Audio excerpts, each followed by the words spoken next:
آج نہیں پتا، اسی دن پتا ہے جس دن اس کو اللہ کے دربار سے نکالا جا رہا تھا. فَاخْرُجْ مِنْهَا فَإِنَّكَ رَجِيمٌ. اسی دن اس نے کہا إِلَّا عِبَادَكَ مِنْهُمُ الْمُخْلَصِينَ. اے خدا سب کو بہکاؤں گا لیکن مجھے پتا ہے تیرے مخلص بندوں کو نہیں بہکا سکتا. اسی دن سے اس کو معلوم ہے.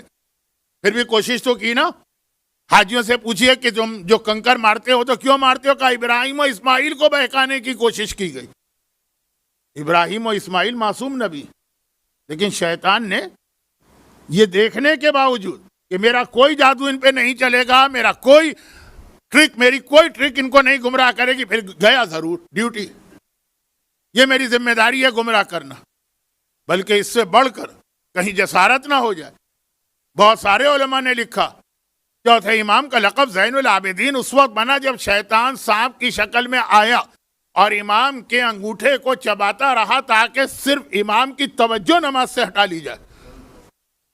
اور جب امام کی توجہ نہ ہٹی، نماز مکمل کی تو یہ کہہ کے بھاگا کہ انتا زین العابدین. میں نے آدم سے لے کے تجھ تک ہر دور کے نبی کو دیکھا، ولی کو دیکھا، وصی کو دیکھا، مگر ایسا عبادت کرنے والا کسی کو نہ دیکھا.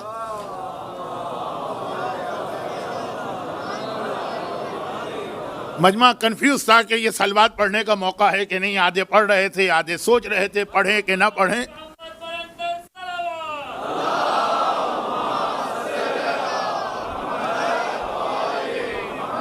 اب میں واپس آتا ہوں کہ بات ہو رہی تھی کہ یہ ایک بہت اہم عمل ہے، لیکن آپ نے آدھی صلوات بھیجی تھی، آدھی نہیں بھیجی تھی، پھر پوری بھیج دی، پھر ڈبل بھیج دی، تو الحمدللہ وہ تو کام ہو گیا.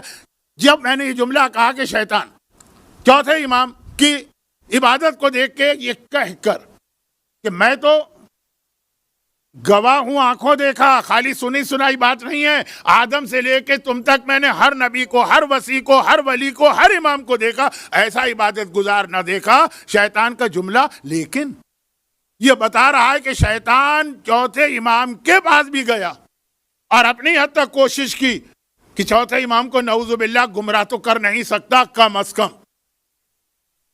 کم عبادت کے ذرا سے ثواب کو کم کرے. اب یہ کہ معصومین ثواب کے محتاج کوئی تھوڑی، وہ تو ہمیں دیا کریں گے اپنی ساری عبادتوں کے ثواب. یوں سمجھ لیجیے کہ وہ عبادتیں کرتے ہیں تاکہ وہ جو ثواب جمع ہو تو پھر وہ اپنے گناہگار لیکن سچے ماننے والوں میں یہ ثواب تقسیم کریں. یہ روایتیں ہیں میدان قیامت کی. تو اس میں یہ کہ شیطان جن کو گمراہ نہیں کر سکتا تو گمراہ نہیں کرے، لیکن تھوڑا بہت عبادت سے توجہ ہٹائے. حضرت یحییٰ اللہ کے وہ نبی سیدن حصورہ جو بہت ہی مقدس و متقی مانے جاتے ہیں اور ہر وقت خوف خدا سے روتے رہتے ہیں. یحییٰ انگریزی میں کہتے ہیں جان دا بیپٹسٹ. اور حضرت یحییٰ وہ ہیں کہ عام طور پر ایام عزا کی جو پہلی مجلس ہوتی چاند رات کی، اس میں جناب یحییٰ کے تذکرے سے بات کی جاتی ہے، کیونکہ جناب یحییٰ کو اور امام حسین کو اور جناب یحییٰ کی شہادت کو اور آقا حسین کی شہادت کو روایتوں میں بہت زیادہ ایک دوسرے سے ملایا گیا. اور کاف ہا یا عین صاد سورہ مریم کی پہلی آیت جو کربلا کے حوالے سے وہ جناب یحییٰ کے بیان میں آئی. تو جناب یحییٰ بہت ہی مقدس اور ہر وقت خوف خدا سے روتے رہتے تھے، اس لیے ان کی شہادت زمانے کا ایک بہت بڑا واقعہ بنا. پروردگار نے پھر کس طرح سے اس شہادت کا انتقام لیا وہ مختار نامے کے اندر وہ واقعہ پڑھا جاتا. جناب یحییٰ جن کا روضہ آج بھی شام کے اندر اس مسجد کے اندر موجود ہے. جناب یحییٰ اتنا خوف خدا. ایک بار ان کی ملاقات حضرت عیسیٰ سے ہوئی.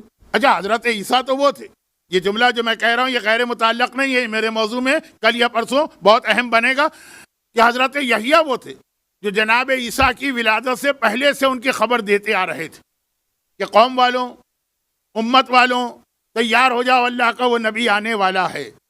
عیسیٰ صاحب شریعت ہیں، صاحب کتاب ہیں، ان کا رتبہ بلند ہے، لیکن جناب یحییٰ ان کی خبر پہلے سے دے رہے تھے.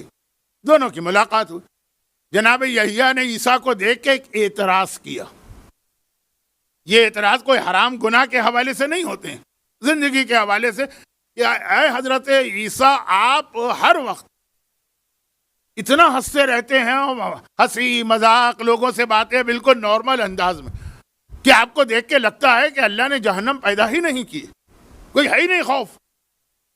اور عیسیٰ نے جواب دیا کہ یا اور آپ ہر وقت اتنا روتے رہتے ہیں خوف خدا سے کہ لگتا ہے کہ خدا نے جنت ہی پیدا نہیں کی ہے، بس عذاب ہی عذاب اور جہنم ہی جہنم ہے. جو لوگ میری مجالس کے بارے میں کہتے ہیں لیکن میں کہاں پڑھتا ہوں جہنم، اب پڑھوں گا، ایک واقعہ تو مجھے پڑھنا. لیکن کہا کہ وہ آپ کو دیکھ کے لگ رہا ہے کہ جنت ہے ہی نہیں، آپ کو دیکھ کے لگ رہا ہے جہنم ہے ہی نہیں. یہ پہلے زمانے کے انبیاء کے لیے اللہ نے اجازت دی تھی، لیکن پیغمبر کی شریعت میں آ گیا دونوں کو ساتھ جمع کرو، جنت کی امید بھی رکھو، جہنم سے ڈرو بھی، ڈرنے کے وقت رو بھی اور ہنسنے کے وقت ہنسو بھی. یہ دعا ابتدا کا پہلا جملہ ہے کہ اے خدا تو عذاب کے وقت سب سے سخت عذاب دینے والا ہے، رحمت کے وقت سب سے زیادہ رحمت. اب میں موضوع سے ہٹ رہا ہوں. تو جناب یحییٰ، شیطان سے ایک بار ان کی ملاقات ہو گئی. شیطان انبیاء کے بعد بہت آتا جاتا، اتنا اتنا اتنا کہ میرا ایک پورا عشرہ ہے اور جو میں یہاں کے بعد ایک جگہ دوبارہ ریپیٹ کرنے والا ہوں. لوگوں نے کہا کہ مولانا بہت پرانا ہے، اس کو دہرائیے. میرا ایک پورا عشرہ شیطان کا انٹرویو، اور وہ انٹرویو لینے والے کون ہیں؟ مختلف نبی. کبھی جناب یحییٰ نے شیطان سے کچھ سوالات کیے، کبھی جناب نوح نے کچھ سوالات کیے، کبھی جناب ابراہیم نے کچھ سوالات کیے. سب سے زیادہ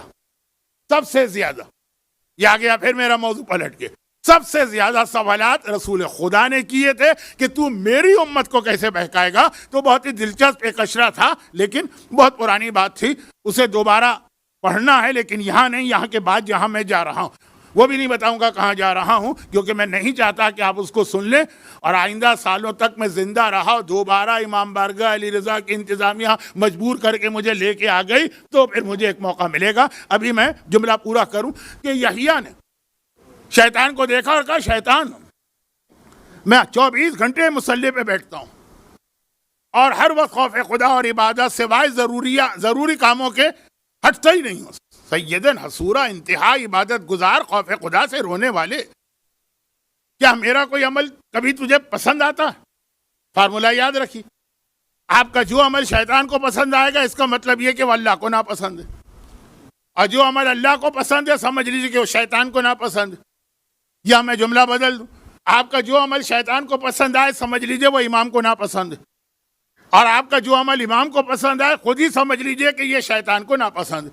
ایک مرتبہ پوچھا میرا کوئی عمل، کہا کہ ہاں جب آپ پیٹ بھر کے کھانا کھاتے ہیں، ویسے تو آپ کوئی حرام کام نہیں کرتے، ویسے تو آپ کوئی گناہ کا کام نہیں کرتے، لیکن کم از کم یہ ایک حلال کام ہے، لیکن بعض حلال کام بھی ایسے ہوتے ہیں جو اب میں تفصیل میں نہیں جا رہا ہوں. تو کہا کہ پیٹ بھر کے کھانا کھاتے ہیں، کہا میرے اس عمل سے تو کیوں خوش ہوتا ہے؟ کہ جب آپ پیٹ بھر کے کھانا کھاتے ہیں تو عبادت میں ذرا سستی آ جاتی ہے. یہ اب جو ہے میں آپ کو عبادت سے تو نہیں روک سکتا، یہ میری طاقت میں نہیں ہے، ٹرائی کرتا ہوں طاقت میں نہیں ہے، لیکن جو 100 والی عبادت تھی وہ اگر آپ 90 والی کر لیں، جو 10% کم ہو جائے، میرا کام ہو گیا، میں اپنے مشن میں کامیاب ہو گیا. جناب یحییٰ نے قسم کھائی کہ آج کے بعد